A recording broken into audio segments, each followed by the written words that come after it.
Hi, welcome back to the first episode of Stand on Guard for 2024. I'm your host, David Krayden. Happy New Year. If you didn't hear me say it a couple of days before New Year's Eve, I'm saying it again. And I've got a really interesting topic for you today, and I bet you're going to love this. And what I'm calling this is what Justin Trudeau's political lifeline could turn out to be. So we'll be right back with that momentarily.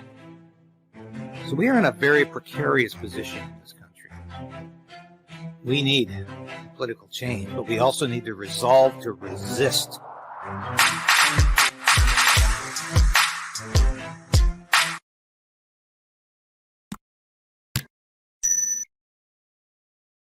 Yes, and like my cat demonstrates, ring that bell. Like the station now if you can. And if you haven't subscribed, please subscribe. And I want to thank you all 15,000 plus of you who did subscribe in 2023. And here's our recap 15,000. Yeah, a lot of you noted that we hit 15,000 plus a couple of days before the end of the year.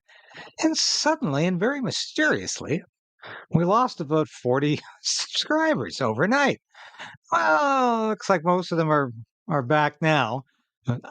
I'm not suggesting there was anything nefarious going on, but I'll leave that up to you. But that's just the way it is. But when you like this station, when you ring that bell, you not only help us beat the YouTube algorithm to get more people watching, we beat Trudeau censorship. When you ring that bell, you get notifications the next time I'm on talking about these events. So thank you very much again for subscribing. God bless you. And thank you so much for the nice comments. You don't know how well those were received this year. It was a difficult year personally in 2023. Very good year in terms of doing this broadcast and reporting the news, but a difficult year. And I've shared that with you before, but personal matters came to the fore. But thank you so much for your comments and for all you've done to make this station successful. I'm going to be talking about universal basic income. Now, what is that? Well, it's a guaranteed annual wage. Guaranteed by whom? Guaranteed by the government. Now, the funny thing about this is that this only came up in December in terms of any real news analysis. However, the real news came in October, mid-October. This is 2.5 months ago now, when the Senate of Canada revealed that it had plans for a universal basic income. I'm not going to get into my criticism of it yet, which is quite broad and quite comprehensive. But I just want to discuss how this was unveiled. And it was unveiled at a news conference. Now, we're going to watch, not the whole news conference, but the most salient points at the very beginning. And I think it'll be self-explanatory. And I'll interrupt a couple of times if you don't mind. My name is Kim Pate. I'm a senator from here in the unceded, unsurrendered territory of the Algonquin Anishinaabe. I got to stop you there. I'm sorry it's so soon. But here's a senator who seems to be so vacuous, she's not sure what province she's representing. I don't even know what she's talking about. Yes, I do. She's talking about Indigenous lands that are not on the map. It's just, does she not understand geography? Apparently not. I would like to know why she can't say she's a senator from Ontario. Is there something wrong with that? But obviously, once again, it's political correctness gone crazy, woke politics gone madder than it has been. And this is a senator who is, once again, and at the beginning of her presentation, she loses my confidence because she can't even say what province she's from. My input will be limited from this point forward.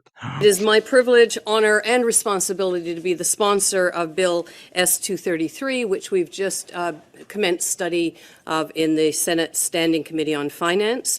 The bill would introduce a framework to develop a guaranteed livable basic income, and we we are very, very, very pleased to be having this press conference today on the International Day for the Eradication of Poverty.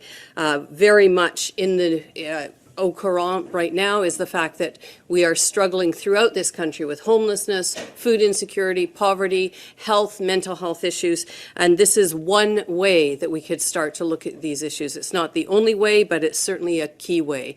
And I am very pleased to be joined today by my colleague, a Member of Parliament from Treaty 1 territory, Leah Ganan, who has introduced the very And once again, she can't identify where this member of parliament is from. What the hell is Treaty 1 territory?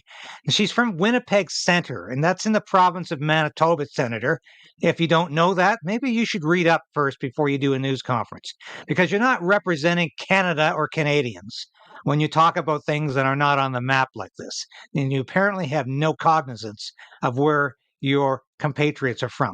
And the member of parliament, by the way, is a NDP member. Same bill, but numbered C-223 in the House of Commons. And I'll pass over in a moment to Ms. Ganan, sorry.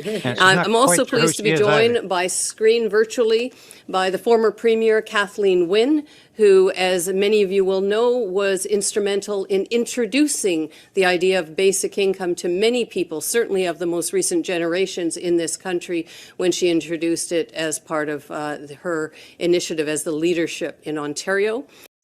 And once again, this senator can't even identify the province that Kathleen Wynne was the premier of. She was the premier of Ontario, the same province that you are from and representing, Senator, but you can't seem to get that through your head. But once again, Kathleen Wynne was a disaster as a premier, and of course, a former socialist NDPer. Well, actually, she stayed a socialist in the Liberal Party of Ontario and was advocating for universal basic income as premier. I'm also joined by Dr. Evelyn Forget, who is also from Manitoba, is an economist, and many of you will know of her work, all kinds of work, starting on this issue I think with Mincome, but she will correct me if I am incorrect, and certainly continuing on, including working on initiatives in Ontario as well as Prince Edward Island and other jurisdictions. And then last but certainly not least is Dr. Jiaying Zhao, who's from the University of British Columbia, and some of you will know of her work most recently in all kinds of work, but most recently on this issue with cash transfers to homeless people in Vancouver. And so I want to first turn it over to Leah, and then we'll go to Premier Wynne, and then to Dr. Forget and Dr. Zhao. Well, thank you, Senator Pate, and it's such an honor to be here with you today. As Senator Pate indicated, my name's Leah Ganan, and I'm the very proud Member of Parliament for Winnipeg Centre. A beautiful community, but also a community riddled with poverty, with some of the highest child poverty rates in the country. And I've often said that one of the most vile human rights violations is keeping people in poverty. It is a choice. It is a political choice to deprive individuals, including children, with their basic human rights, including the right to live in dignity. And it's also beholden of the governments, all levels of government, to uphold these rights. I'm very proud to be here with Senator Pate today to speak in support of Bill S-233. Let's just get one thing straight here. So this member of parliament says it's a choice by the government. It's a choice the government makes, and by extension, a choice that all Canadians make to keep people in poverty. It's got nothing to do with personal decisions that people in poverty made. Now, granted, some people, yes, have had unfortunate circumstances, but she wants us to believe that everybody who's living in poverty is there because the government and the people of Canada put them there. This, of course, is utter rubbish.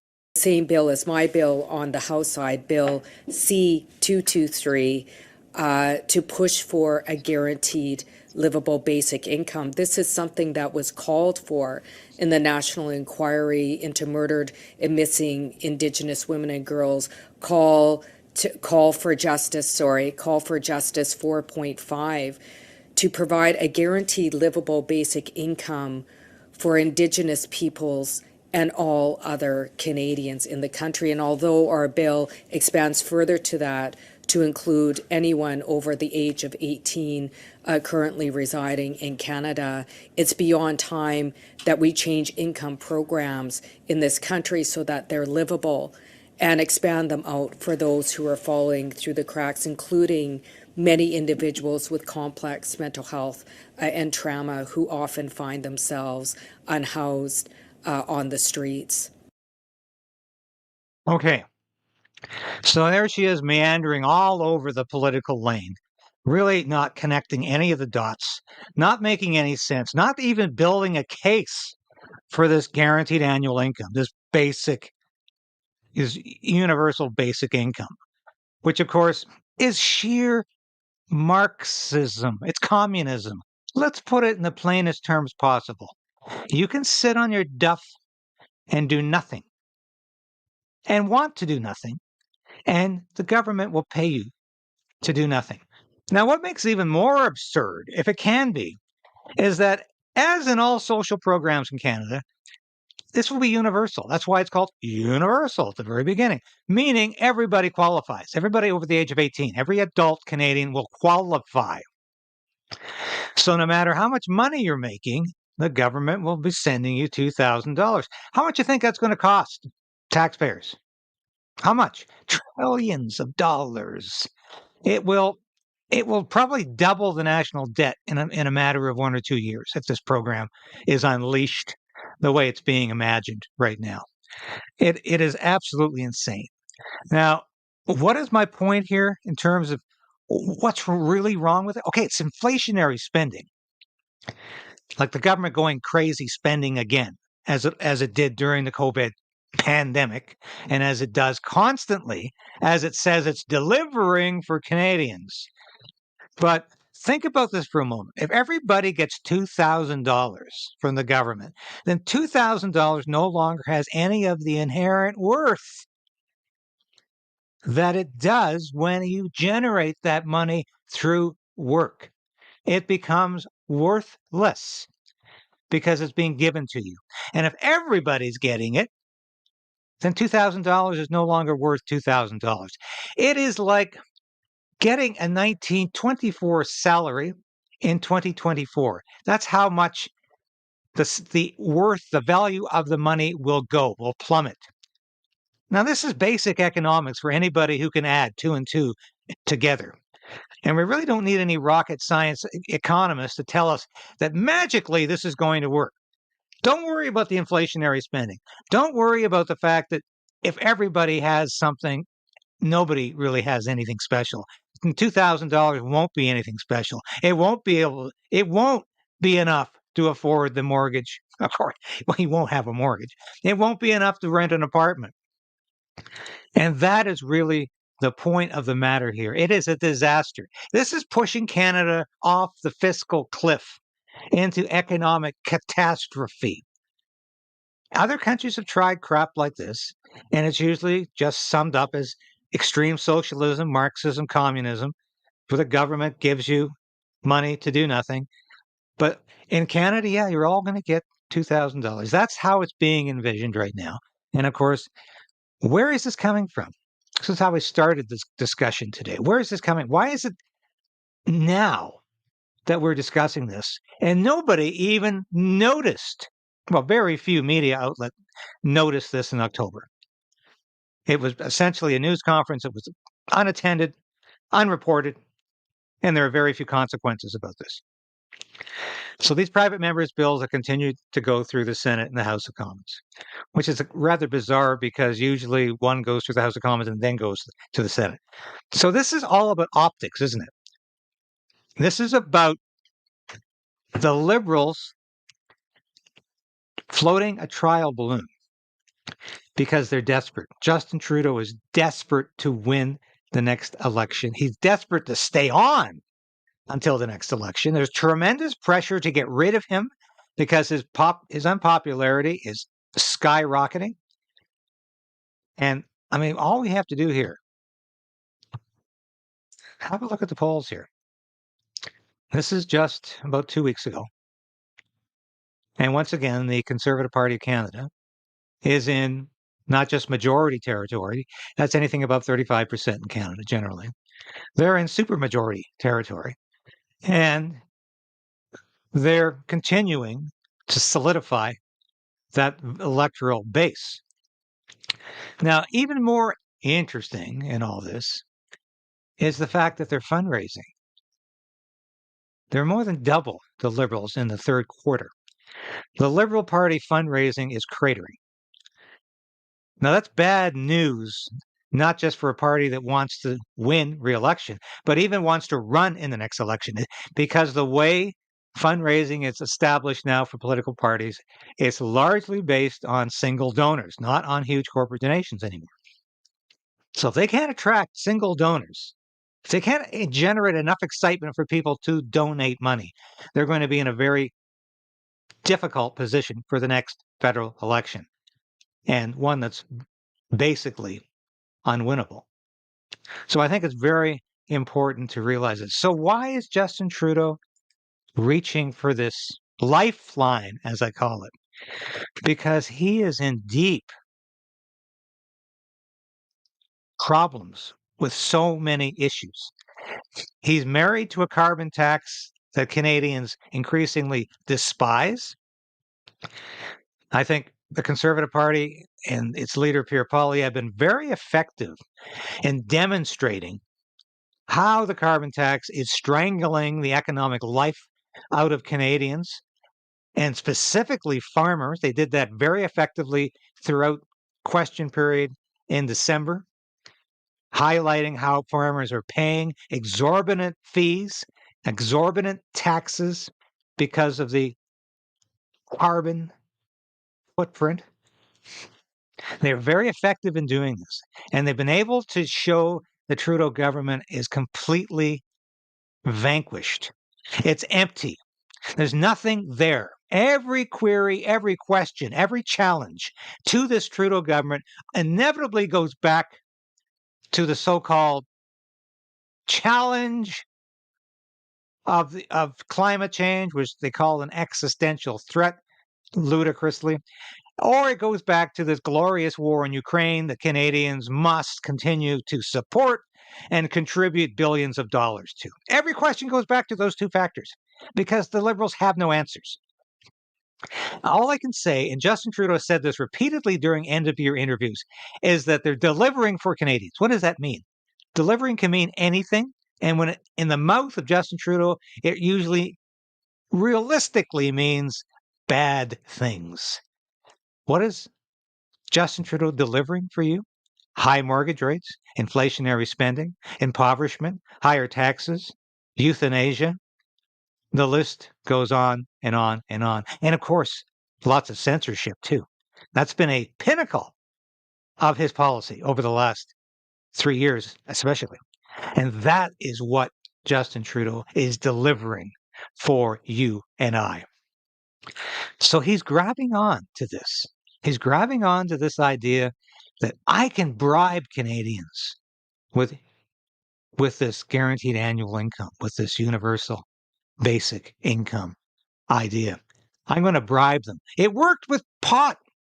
I legalized marijuana, he says, and people thought I was just such a great guy trying to bring peace and joy to the nation. And it really hasn't turned out to be a panacea for any of societal ills, has it? In fact, all it's done is made marijuana more expensive for people to use it. So Justin Trudeau is desperate right now to find something he can win on. He said he's going to double down on his policy. So how is he going to win the next election? He thinks he can bribe you into voting for him. $2,000 a month, that should be enough to win Canadians over. That should be enough to bribe him. He's that crass a politician. He's that much of a political clown. He's an actor playing prime minister. And he figures, hey, this would be great for the next act. Offer some free cash. But think about this. Think about how well your free Medicare works in this country. You're diagnosed with cancer, you better go to the States for treatment or for an operation because you'll probably die in Canada by the time they get around to operating on you. You need emergency heart surgery? Once again, better go south of the border, because by the time they get to you in Canada's healthcare system, you'll be dead. Over 65,000 Canadians leave Canada every year to seek medical attention, from the smallest procedures to the most important, every year. Usually they go to the United States. The average family pays over $12,000. It's probably about $15,000 since the Fraser Institute did their last study. $12,000 to $15,000 per family to pay for your free Medicare, and that's paid in taxes every year. So what makes you think it's going to be better if the government gives you a free $2,000 paycheck? You think it's going to work for you? You think it's going to make the cost of living any less? It's going to drive the cost of living so high that $2,000 not going to be worth very much after all is said and done. Now, I think the Conservative Party needs to latch onto this and say it's another example, not of how generous the Liberal Party is and how wonderful Justin Trudeau is. It's another example of how he wants the government to be in your lives, controlling you. There's a high price to pay for that $2,000, not just in an increased cost of living and real impoverishment and a devalued Canadian dollar, but you're going to continue to lose your basic freedoms in this country as he tries to buy you off. So the Conservative Party needs to latch on to the opposition to this and say, we need the government to get out of our lives, not to continue to spend money on us, not to continue to deliver their services, which ultimately do nothing but enslave us and cost more money. And I'm very concerned that the deputy leader of the Conservative Party, Melissa Lansman, who I recently criticized over her incredibly euphoric defense of Ukraine and her insistence that the Conservative Party and a Conservative government would do even more for Ukraine in terms of spending our money on this lost cause. But before she became a member of Parliament, and she was a staffer in the Ontario government of Doug Ford, she talked very favorably about universal income. Let's listen to this. Some political parties now saying, Melissa, that they want to have this as a steady thing, the minimum income. Well, you know what? I actually do somewhat agree with that. And there's a conservative position on this. The universal income benefit, the thing that you're talking about, where you're giving people a living wage, that's going to come. And it could be that by a different name. Doesn't sound very conservative to me, Melissa. I actually think conservatives can own this, because you know what it does do? It does take government out of the mix of a bunch of means-tested programs thrown out of Ottawa by a bunch of bureaucrats, and gives everybody that thing that they need to get back to work. And we put that onto people. And we believe in them, and we try to get them out of poverty. How are future governments going to pay for that? Well, because they're getting the revenues in now. I think that any government that wants to bring this forward is a government that's going to need a mandate from the people, because I don't think the Liberals have the mandate to do that in Ottawa right now. I don't think that any party necessarily has a mandate to spend into the future the way that they've been spending during this pandemic. There's Melissa Lansman from 2023 on the cusp of the COVID-19 pandemic. Incredibly inarticulate speaker, incredibly unable to establish a very basic point here about why this is a good idea. And it's completely inaccurate about this somehow replacing all of the other social programs. How in the hell would she know that? How can she make that comment, that assumption? Based on what? There's been no intensive research into how this would be implemented. You really think we add one more government program, it's going to mean we're going to subtract other government programs in the process? No, never happens. Certainly not in Canada. It's just going to enlarge the state as it engorges on our money. And it gets bigger and bigger. So this is very important to realize this, that the Conservative Party needs to say no to universal basic income and to say yes to freedom. Because I believe Pierre Poilievre really struck a chord in his year-end interview with Rex Murphy, where he said he believes in a mind-your-own-business party. Not just a party, not just a government that stays out of your personal life, that doesn't tell you what to believe, that doesn't tell you what religion to adopt, that doesn't tell you what philosophy you should believe in, but also a government that does not insist upon buying you or owning you with your own taxpayer dollars. And that, I think, is what Pierre Poilievre is doing so effectively right now.